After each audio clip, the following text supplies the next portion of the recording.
네, 화제가 된 이슈를 짚어보는 시간 이슈앤스토리입니다. 김동철 심리학 박사 그리고 전지현 변호사와 함께 이어서 이야기 나누겠습니다. 어서 오세요. 네. 어서 오십시오. 반갑습니다. 자, 조금 전에 화면을 보셨지만요. 반세기가 훌쩍 넘는 정말 긴 세월 동안 생이별을 해야 했던 이 남과 북의 가족들 어제 다시 만났습니다. 4살 때 헤어진 아들 보자마자 내 아들인 걸 딱 알아본 어머니 가슴이 찡합니다. 예, 저도 보고 가슴이 상당히 찡했는데 예. 92세의 이금성 할머니 남측 가족이고요. 그리고 북측의 이상철 71세 되시는데 전쟁통 그 피날길에 헤어졌습니다. 그리고는 이제 아들과 헤어져서 이제 만났는데 보자마자 어머니는 상철아 하고 이제 달려가서 부둥켜 안고 오열을 했고요. 그리고 또 이제 그 상철 씨는 어머니에게 아버지 사진을 보여주고 그리고 또 아버지의 모습이다라고 울었습니다. 자, 이런 모습들이 이제 기억의 각인이라고 저희들이 하는데요. 예. 아무리 오래된 기억이라도 트라우마처럼 기억에 이렇게 각인되듯이 딱 남습니다. 예. 그렇기 때문에 특히 이제 가족과 뼈아픈 이별을 한 거라든지 아니면 뭐 첫사랑 경험을 해보셨겠지만 첫사랑을 했었을 때도 예. 이런 기억 각인들이 있다고 얘기를 하거든요. 그렇기 때문에 아무리 오랜 시간이 지나도 기억 각인의 효과들 때문에 엄마가 아들을 보고 또 아들이 엄마를 보고 알아보는 이런 일들이 있는 것 같습니다. 그래서 이 뺨을 띄질 않고 계세요. 네. 예. 또 그 반세기가 넘는 세월 동안 북에 두고 왔었던 어린 자녀들 걱정을 했던 이 부모들도 있었습니다. 자녀들을 다시 만나게 돼서 정말 더 감동이 크실 것 같습니다.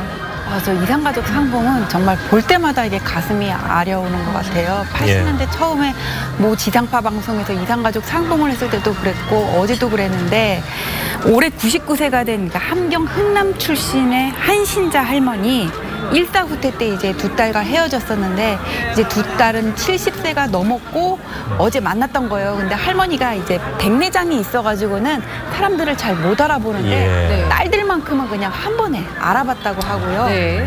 또 일사후퇴 때 가족들과 떨어졌던 올해 89세 유관식 씨가 있었는데 아내한테 나 일주일만 피난 갔다 올게 하고 내려왔다가 그게 지금 반세기가 넘는 분량까지 떨어져 있게 됐는데 그때 이분이 할아버지가 넘어오실 때 아내가 임신했던 거를 몰랐다고 해요. 예. 근데 이제 딸을 만나가지고는 그렇게 눈물을 흘리셨다고 올해 딸은 67세가 된 할머니로 돼가지고 이제 나타났다고 합니다. 그러면 아버지도 처음 보는 거고 딸도 처음 보는 거 아닙니까? 딸 처음 보는 거라도 왜 피는 물보다 진하다 그러잖아요. 예. 부모 자식 간에는 뭔가 끌리는 게 있지 않았을까요? 그렇겠죠. 네. 예. 정말 안타까운 사연들 이어서 좀 계속 더 보도록 하겠습니다.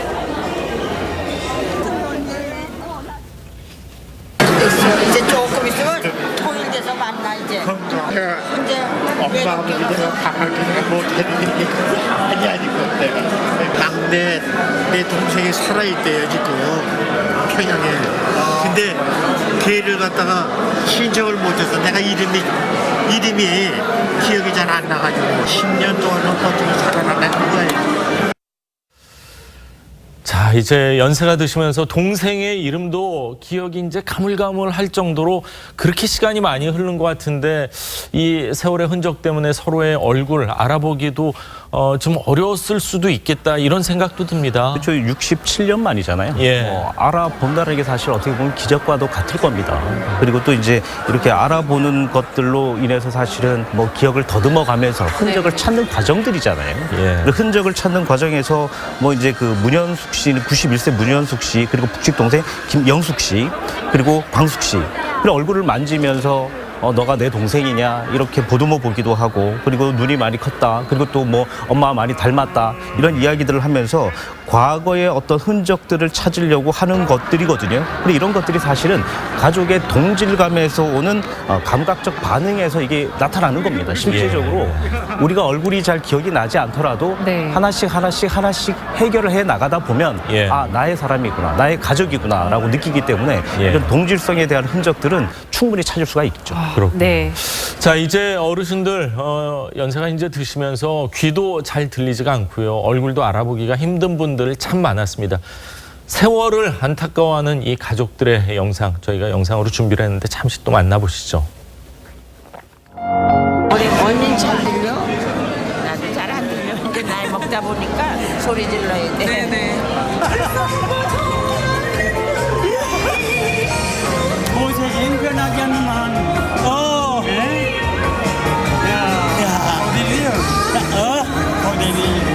나도 이제 나이 다 먹었지, 이제.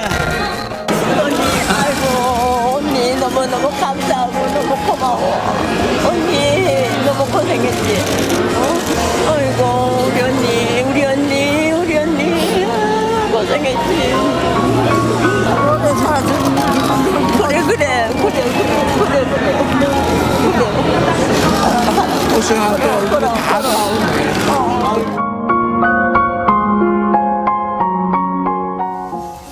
네, 65년 동안 얼마나 서로를 그리워했을지 정말 예. 짐작이 가는 영상인데 사실 추억은 정말 옛 사진이 전부일 것 같거든요. 그러니까 초반에 그 잠깐의 기억이 전부일 것 같은데 그래서 옛 사진을 통해서 서로에게 어릴 적 흔적을 찾아주면서 그렇게 공유하고 이야기하는 모습이 참 감동적이었습니다. 그러니까 안타깝게도 이미 고인이 된 분이 있을 거 아니에요. 그래서 이금성 할머니 같은 경우에는 며느리하고 그 손녀가 아들의 생전 사진 모습을 이렇게 가져와가지고 보여줘서 예. 그걸 보면서 통곡을 하고 어린 시절의 기억을 떠올리려고 애썼다고 하고요.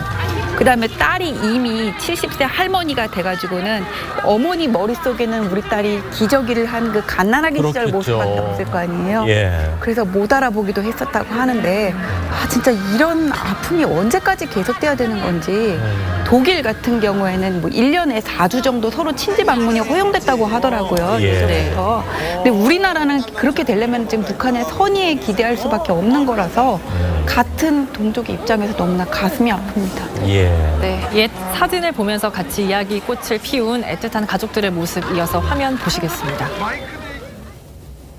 저는 형인데 형은 돌아가시고 누나들은 다 결혼해갖고 다 살아있대요. 요 친구가 있습니다.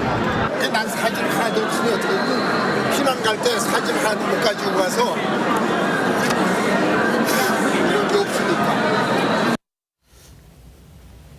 네, 사진을 보면서 돌아가셨다 이런 얘기를 할 수밖에 없을 만큼 세월이 많이 흘렀는데 불과 몇 달 전에 세상을 떠나서 이 만나지 못한 이런 안타까운 사연도 또 전해졌습니다. 네, 맞습니다. 재회는 했지만은 사실 생전 모습을 사실 볼 수도 없고 이렇게 사진을 먼저 통해서만, 예. 사막을 해버린 일들이 있었는데요. 87세 김진수 씨 남측 가족인데요. 북측 여동생을 만나려고 했지만 올 1월에 사망을 했다고 합니다. 1월에요. 그러니까 예. 정말 짧은 시간에 이게 사실 볼 수도 있는 상황인데 이렇게 보지 못해서 마음이 상당히 아프고요. 그리고 대신 이제 그 북측에 있는 조카 며느리를 대신 만났다라고 얘기를 하고 있고요. 그리고 91세 이춘혜 씨 역시 6.25 때 헤어진 남동생을 만나려고 했는데 1년 전에 사망 통보를 받았답니다. 자, 이렇게 해서 네. 마음이 사실 너무 많이 아프고요. 저도 좀 이렇게 찡한 마음이 드는데 그리고 또 하나는 네. 또 80세 김춘식 씨는 네. 북측 여동생을 이제 만났는데요.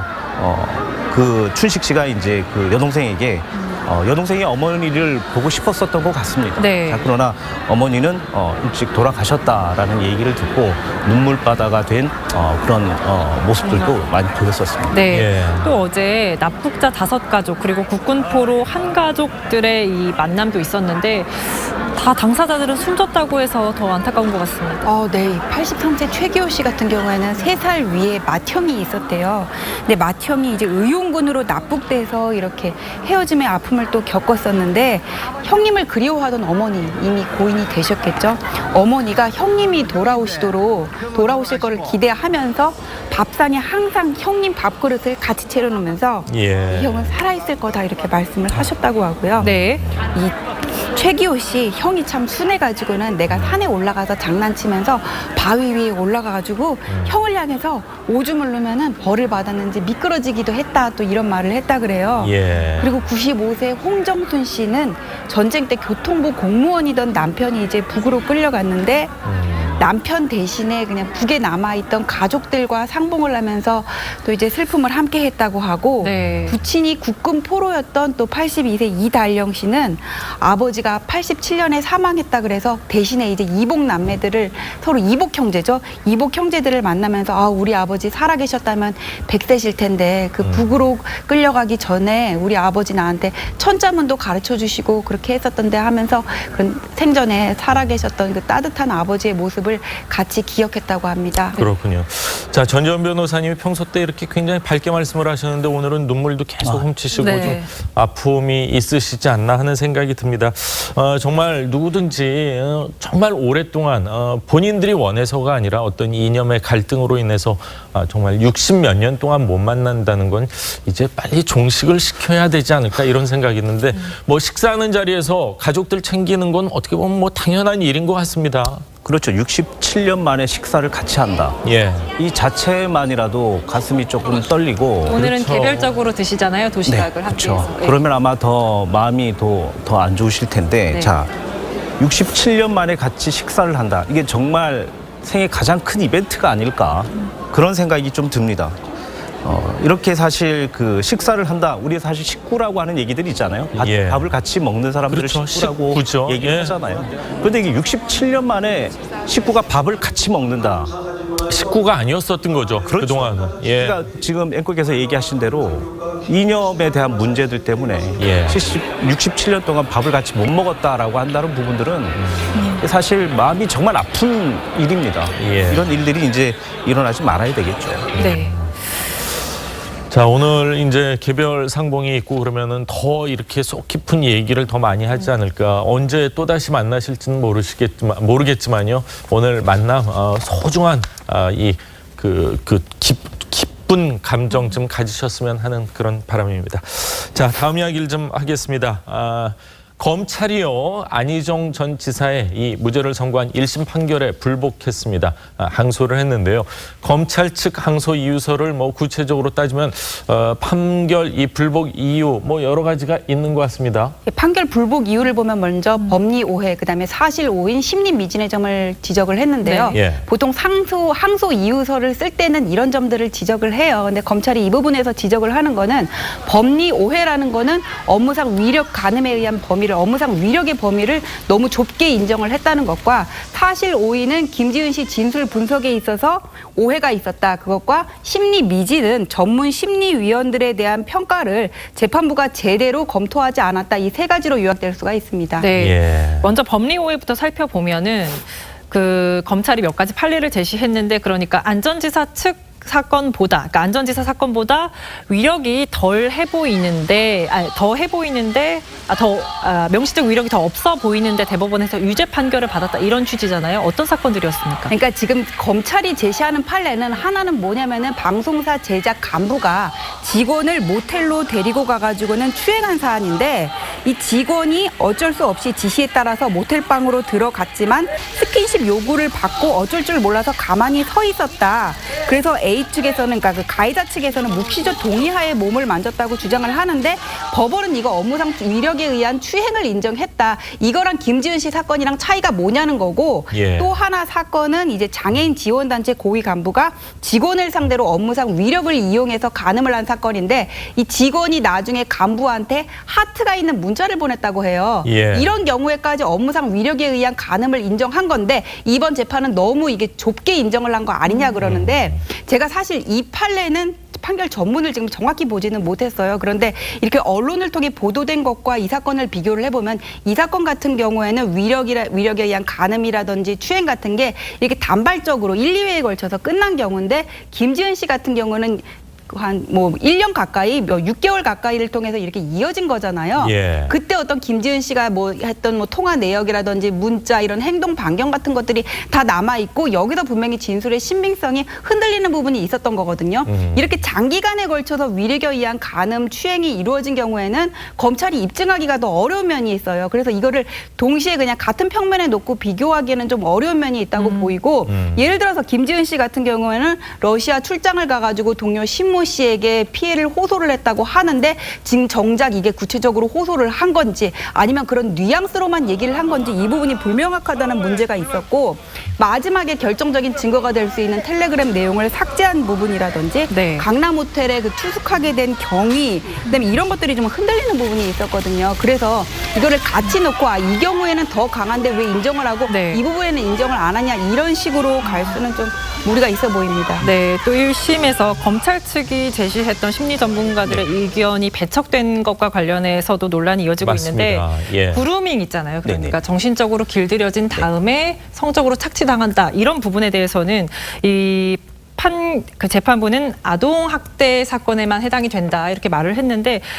그 심리 전문가로 보시기에는 이 그루밍이라는 게 성인에서도 발견될 수 있는 현상입니까? 네, 지금 재판부에서 얘기한 부분들은 뭐냐면 그루밍이 아니다, 성그루밍이 아니다라고 얘기를 하는 것 같아요. 예. 그런데 제가 볼 때는 성그루밍일 가능성들도 상당히 높습니다. 왜냐하면 보통 이제 그 재판부에서 얘기하는 것들은 뭐냐면 미성년자라든지 이게 사회적 미성숙자들이 예. 사실 그루밍에 상당히 노출이 잘 된다라고 얘기를 하고 있거든요. 사실은 그런데 기질이라든지 그 개인에 대한 성향에 따라서 이런 것들은 충분히 뒤바뀔 수도 있습니다.